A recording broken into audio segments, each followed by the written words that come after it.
नमस्कार. श्री स्वामी समर्थ सर्वांना. उद्या मंगळवारी गुढीपाडवा आहे आणि या गुढीपाडव्याच्या दिवशी आपण माता लक्ष्मी आणि भगवान विष्णू यांची पूजा करत असतो. लक्ष्मी प्राप्तीसाठी देखील काय उपाय हे करत असतो. तर असाच आपण आजच्या व्हिडिओमध्ये एक उपाय बघणार आहोत की हा उपाय केल्यामुळे तुमच्याकडे लक्ष्मी आकर्षित होईल, आजारपण, पैशाची कमतरता यातून कायमची मुक्ती मिळेल, गरिबाचे दिवस संपतील. तर तुम्हाला उद्याच्या दिवशी उकळत्या चहामध्ये अशी एक वस्तू टाकायची आहे की यामुळे तुमचे हे सर्व प्रश्न सुटतील. व्हिडिओला सुरुवात करण्या अगोदर तुम्ही जर का चॅनलवर नवीन असाल तर असेच माहितीचे व्हिडिओ बघण्यासाठी चॅनलला सबस्क्राईब करा आणि बाजूच्या बेल आयकॉनला प्रेस करा. बघा, आपण चहा हा सकाळी बनवत असतो, तर तुम्हाला हा उपाय पाडव्याच्या दिवशी तुम्ही सकाळी करू शकतात किंवा मग दुपारी देखील तुम्ही करू शकतात. हा उपाय तुम्ही सकाळी करू शकतात, दुपारी चहा बनवाल तेव्हा करू शकतात किंवा संध्याकाळी जेव्हा तुम्ही चहा बनवाल तेव्हा करू शकतात किंवा मग तुम्ही हा उपाय तिन्ही वेळेससुद्धा करू शकतात. हा उपाय तुम्हाला फक्त वर्षातून एकदा करता येणार आहे आणि तो म्हणजे गुढीपाडव्याला. त्यामुळेच तुम्हाला हा गुढीपाडव्याच्या दिवशी हा उपाय आवर्जून करायचा आहे. हा उपाय आपण वर्षातून एकदा करत असल्यामुळे तो गुढीपाडव्याला करायचा आहे आणि हा उपाय आपण वर्षाच्या पहिल्या दिवशी आणि गुढीपाडव्याला करत असल्यामुळे आपल्याकडे लक्ष्मी आकर्षित होते, लक्ष्मी येण्याचे मार्ग मोकळे होतात. हा उपाय केल्यामुळे आपली लक्ष्मी स्थिर राहते, आपल्याला वर्षभर कुठल्याही आर्थिक संकट, अडचणी येत नाहीत.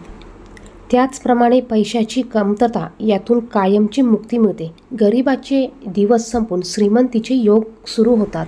चारही बाजूने आपल्याकडे लक्ष्मी येण्याचे मार्ग हे सुरू होतात. यासाठी हा उपाय आपल्याला गुढीपाडव्याच्या दिवशी करायचा आहे. आता हा उपाय तुम्ही जेव्हा सकाळी चहा बनवणार आहात तेव्हा करू शकतात किंवा दुपारी जेव्हा चहा बनवाल तेव्हा देखील करू शकतात. तुम्हाला काय करायचं आहे तर बघा, हा चहा बनवत असताना तुम्हाला यामध्ये 5 लवंगा घ्यायच्या आहे. 5 लवंगा घेताना त्या अखंड असाव्यात. त्याचप्रमाणे तुम्हाला 5 हिरवी विलायची घ्यायची आहे. 5 हिरवी विलायची आणि तुम्हाला 5 लवंगा ह्या उकळत्या चहामध्ये टाकायच्या आहे. लवंग ही माता लक्ष्मीला आकर्षित करते, त्याचप्रमाणे विलायची देखील माता लक्ष्मीला आकर्षित करण्याचं काम करत असते. याचबरोबर या दिवशी महत्त्व असलेल्या झाडाचे 2 पानं आपल्याला यामध्ये टाकायचे आहे, ते म्हणजे कडुलिंबाच्या झाडाची पानं.